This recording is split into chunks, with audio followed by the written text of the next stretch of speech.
এই সংসারে সবচেয়ে বড় পাপ কি হতে পারে? কেউ বলবেন অসত্য, কেউ বলবেন ছলনা, আবার কেউ বলবেন লালসা।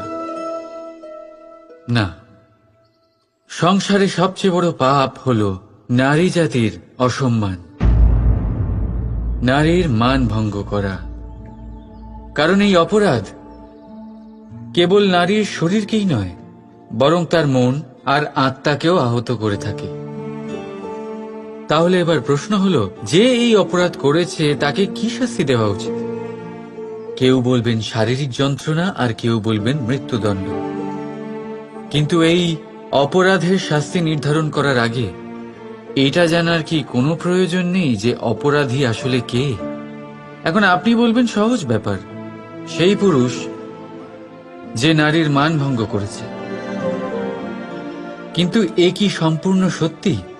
নিজের অপমানের জন্য, নিজের সম্মানকে নিজেই হারানোর জন্য কখনো নারী কি নিজে দায়ী হতে পারে না?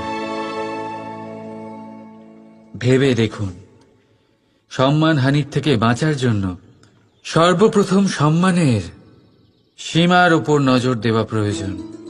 রাবণ সীতার হরণ এই জন্যই করতে পেরেছিলেন কারণ সীতা নিজের বোকামোর জন্য রাবণের সেই সীমা উল্লঙ্ঘন করা সহজ করে দিয়েছিলেন।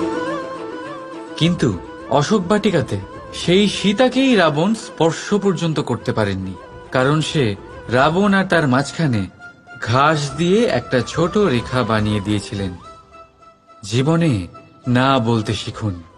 যদি কেউ আপনার সম্মানের সীমা পার করতে চেষ্টা করে তাহলে তাকে সেখানেই আটকাতে শিখুন।